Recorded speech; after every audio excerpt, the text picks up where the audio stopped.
My paper raises the possibility of a new form of globalization based on the principles of mindfulness and community. My paper has 4 parts, which obviously I will abbreviate. The first is an overview of the economic ideas that underlie the current global neoliberal economic system and its cultural and value consequences. The second part outlines the criticisms of neoliberalism by heterodox economists. The third section identifies what I believe to be an underlying principle of the ideas of this heterodox group and the relationship of that principle to the Buddhist concept of engaged mindfulness. And last, and most important, the application of the concept of engaged mindfulness to the creation of a new form of globalization. So first, a few words about the current process of globalization. It's often been defined as the free flow of goods, services, ideas, and the production process itself throughout the world. And it is based on a model of economic behavior which, as we have been discussing over the past few days, emphasizes the primacy of the unregulated or free market and the maximization of individual gain, self-interest, profit maximization as the prime human motivator. This narrow understanding of the concept of globalization, focusing on freeing market forces and the individual, ignores crucial aspects, I believe, of human behavior, especially the need for community. And I believe that it is this need for community that can, in fact, lead us to an alternative model of globalization. I have a section outlining the historical evolution of the current global arena. I'm not going to really deal with that, but I just want to say that those who advocate neoliberalism, this emphasis on the free play of the market, have insisted on its overall positive effect. They've argued that freeing market forces from regulations has led to a leveling of the playing field, which they believe in the end helps all peoples all over the world, from rich and poor countries alike. And not only that, but it gives space to the entrepreneurial creativity of people from all places around the world. Along with the dominance of the neoliberal economic approach to globalization came major cultural changes. These were rooted in this neoliberal emphasis on individual freedom above all other values. And in the economic sphere, this meant that individuals were seen as seeking only to meet their own needs and wants, which could be satisfied, as we know, through material consumption and accumulation. Margaret Thatcher, who was an advocate for this rather extreme form of individualism, is known to have said, "There is no such thing as society." And it was this idea of the individual, the emphasis on the individual, to the virtual exclusion of the idea of human beings as enmeshed in a social network, that began to permeate more and more in Western society. And as this view was then extended, this model of economic interaction was extended throughout the world, this idea of human beings as atomized individuals seeking to satisfy their own self-interest also spread around the globe. In contrast to this neoliberal position, there is a group of well-known economists who take a much more flexible, heterodox position, including such notables as Amartya Sen, Ha-Jook Chang, Joseph Stiglitz, among many others. They argue that, in fact, there is a pernicious impact of the neoliberal brand of globalization on poor countries and on the lower economic strata within rich countries. And they have a series of criticisms which I don't really have time to go into. What I would say that they all share in common is a belief that the kind of policies enacted by the IMF and other international financial institutions under the neoliberal approach, in fact, often exacerbate the economic problems that were already existing and hurt the most vulnerable in societies the most. Some believe you can reform the neoliberal approach through regulatory reforms. Others are much more sweeping and say this whole system of global capitalism as it currently exists is simply not sustainable. Whatever their views, there is one thing I believe that they have in common, a kind of underlying principle. And this underlying principle is the view that when the poor suffer, we all suffer. That we are all better off when all the boats rise, and we are all imperiled when the global waters are turbulent. The heterodox approach, therefore, reminds us that there is a common good and that our individual self-interest is inextricably tied to the fate of others. Thus, the criticism of neoliberalism does not reject material benefits. What it does reject are the unfair and unequal results. So this is a principle of interconnectedness, and I believe that it allows us to begin to construct a broader understanding of human behavior and our place in the world that is more holistic and spiritual, and one that I know has been discussed here at this conference. Interconnectedness, as I'm sure you know, is a central tenet of Buddhism. All life is interconnected. From, in the words of Ira Rifkin, from plankton to people and even the sun itself are elements of one interconnected whole. Interdependence and interaction could be called, in fact, a kind of primal globalization, the organic origin of today's economic and cultural globalization. And mindfulness, based on seeing oneself and others with compassion, lies at the heart of our ability to feel interconnected and can form the basis of a new model of globalization. I am particularly interested in a form of mindfulness known as engaged mindfulness, or in the words of Thich Nhat Hanh, the Vietnamese Buddhist monk, interbeing. What does this mean?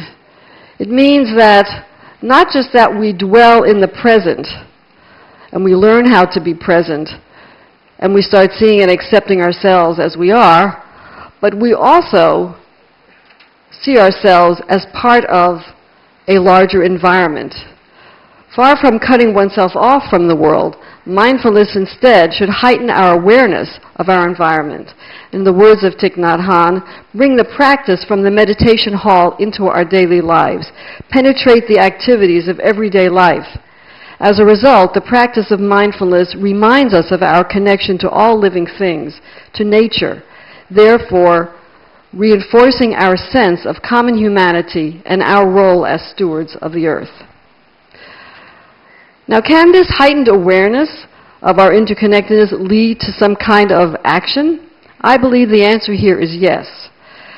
Again, to quote Thich Nhat Hanh, mindfulness must be engaged. Once there is seeing, there is acting. Otherwise, what is the use of seeing?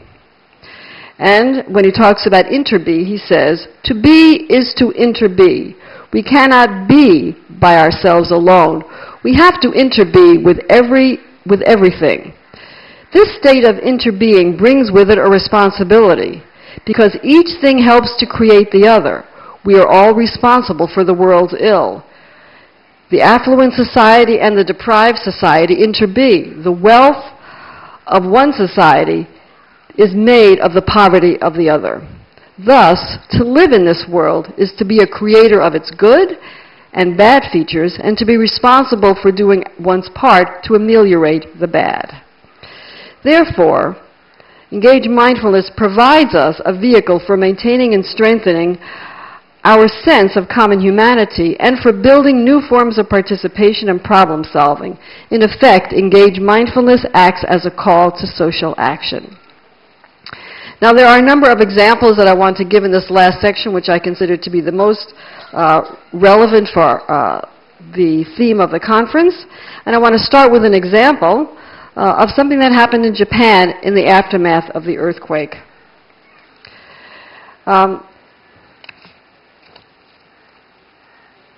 In Japan, after the earthquake,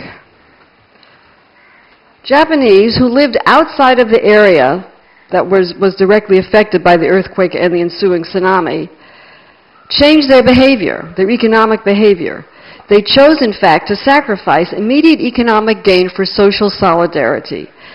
They bought and continue to buy products from earthquake and tsunami victims, even if it has meant that they have to pay more than they would elsewhere. They have chosen to invest money with the Japanese who were affected so that they could rebuild and restart their industries that had been damaged or destroyed in the earthquake and tsunami. In essence, what the Japanese have been demonstrating is a form of engaged mindfulness. They have called it social sympathy, but it's really the same thing. And so what have they demonstrated? They've demonstrated that they have a different understanding, a more expansive understanding of what self-interest means, that their individual self-interest is linked to the fate of other members of the Japanese community. And therefore, this is in sharp contradiction to the neoliberal idea of the rational calculating man that was transposed from economic theory and that has a much more narrow view of self-interest. So I believe that this approach of engaged mindfulness can create a model of globalization that is more inclusive and meets the needs of all human beings better than the current neoliberal approach.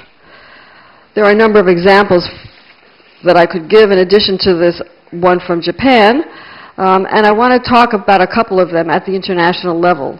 First, there are a growing number of activities at the global level that demonstrate how we can act from a place of engaged mindfulness. There are, for example, international organizations working to defend human and environmental rights, and I would say that this is an instance of our mutual global responsibility for one another, a global form of interbeing. Whatever our distinct cultural and religious heritages, we have come together as a global community and agreed that the basic physical and political rights of all human beings must be respected. The impulses that drive the international human rights movement are based on a form of engaged mindfulness. Likewise, we can identify international environmental organizations that together comprise a powerful international movement whose goal is to protect the rights of all species, whether animal or plant-based, as well as protecting the very planet, the soil, the water, and the air. We also see the transformation of what in the past might have been solely profit-making activities into activities that are designed to help others. This includes the burgeoning fields of microfinance, corporate social responsibility, and social entrepreneurship. So to take one example, social entrepreneurship seems to me a very good example of interbeing and engaged mindfulness. Rather than utilizing their entrepreneurial skills solely to enrich themselves, social entrepreneurs are driven to apply their organizational and people skills in the interest of helping vulnerable people. They choose building and supporting community over the neoliberal approach of material accumulation for its own sake. The scope of activities of social entrepreneurs, many of whom live in less developed countries, is quite impressive and growing. Ultimately, it is from this place of engaged mindfulness that we will be able to face the challenge of reforming international financial institutions. There are already signs around the globe that the neoliberal form of individualism is on the defensive, and that people understand the basic unfairness of the global model that has led us to the current economic crisis. There is a growing example of ourselves as part of a connected whole, although in a somewhat inchoate form. A number of significant movements have emerged in the past year alone, including the Arab Spring and the global Occupy movement.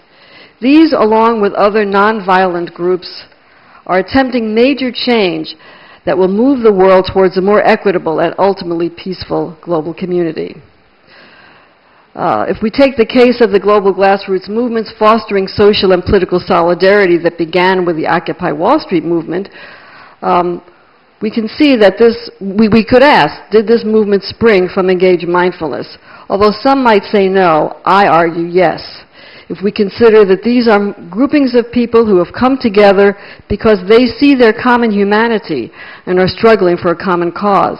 They comprise a grassroots democratic movement that began in New York City, spread around the U.S., and then around the globe. It seems to me that a kind of larger, even global consciousness is at work. Indeed, engage mindfulness at the global level. If the ultimate goal is for mindfulness to create a new kind of political discourse and global decision-making, then these grassroots movements may be the harbinger of a major global transition. Turning again to the heterodox economist's recommendations for institutional and regulatory reforms, I would argue that the journey of acting differently at a political level may start with the individual. We know it does. But engaged mindfulness brings us out of ourselves into community, and from there into the world. And in doing so, we can work together as a group to create a different ethos, one of caring for others. Such an ethos may, in the end, facilitate the reforming of financial institutions and practices. Although the exact process remains unclear at this point, we know that what we do at the micro level affects the macro level. Thus, we can help encourage the global process of transformation through our own daily practice of engaged mindfulness. Thank you.